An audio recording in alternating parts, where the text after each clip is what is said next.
बिस्मिल्लाहिर्रहमानिर्रहीम। अल्लाहुम्मा सल्ली अला सय्यिदिना मौलाना मुहम्मद व आले मुहम्मद। अस्सलाम वालेकुम। दुआ चैनल के नाज़रीन को खुश आमदेद कहते हैं। हज़रत बहाउद्दीन ज़िक्रिया ना सिर्फ वलीउल्लाह थे बल्कि अपने दौर के इंतहाई अमीर शख्स भी थे। आप गौस के मुकाम पर फाइज थे। इसी दौर के दीगर औलिया इकराम अक्सर हज़रत बहाउद्दीन ज़िक्रिया को ख़त लिखा करते कि आप कैसे वलीउल्लाह हैं जिनके पास इस कदर मालो ज़र और दुनिया की दौलत है। आप इन खतूत के जवाब में खामोशी इख्तियार कर जाते। ताहम जब इन खतूत की ज़ुबान ज़्यादा सख्त हो गई तो हज़रत बहाउद्दीन ज़िक्रिया ने एक ख़त के जवाब में लिख भेजा कि मेरे पास दौलत जमा ज़रूर है लेकिन मैंने इसे दिल में जगह नहीं दी।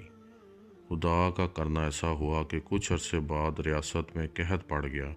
हुकूमत के गुदाम जब खाली हो गए तो हज़रत बहाउद्दीन ज़िक्रिया ने अपने गुदामों के मुंह हल्के खुदा के लिए खोल दिए और ये सिलसिला उस वक़्त तक जारी रहा जब कहत ख़त्म नहीं हो गया।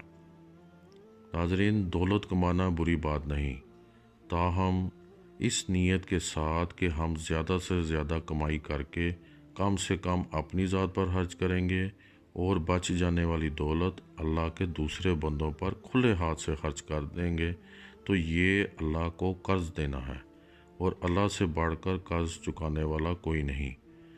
हमारा असल मकसद अल्लाह का कुर्ब हासिल करना होना चाहिए। आज का वजीफ़ा हज़रत इमाम मोहम्मद बाक़िर अलैहिस्सलाम की बताई हुई दुआ है जिसे दुआए वुसअत कहते हैं। ये अज़ीमुश्शान हस्ती की बताई हुई अज़ीमुश्शान दुआ है।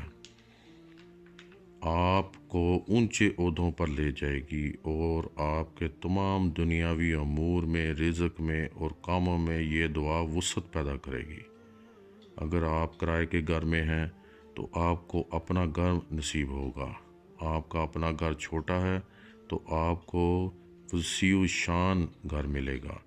आपका बंद नसीब खुल जाएगा। पैदल को गाड़ी मिलेगी। अलगर्ज हर काम में आसानियाँ और खुशियाँ मिलेंगी। आप इंशाअल्लाह ताला इंतहाई बुलंदियों पर पहुँच जाएंगे। दुआ अपनी स्क्रीन पर मुलाहिज़ा फरमाएं।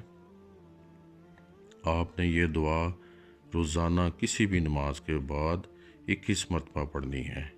अव्वल और आखिर 11-11 मरतबा दुरूद शरीफ ज़रूर पढ़ें। अल्लाह आपको आसानियाँ दें। आमीन। अस्सलामु अलैकुम व रहमतुल्लाहि व बरकातुहू।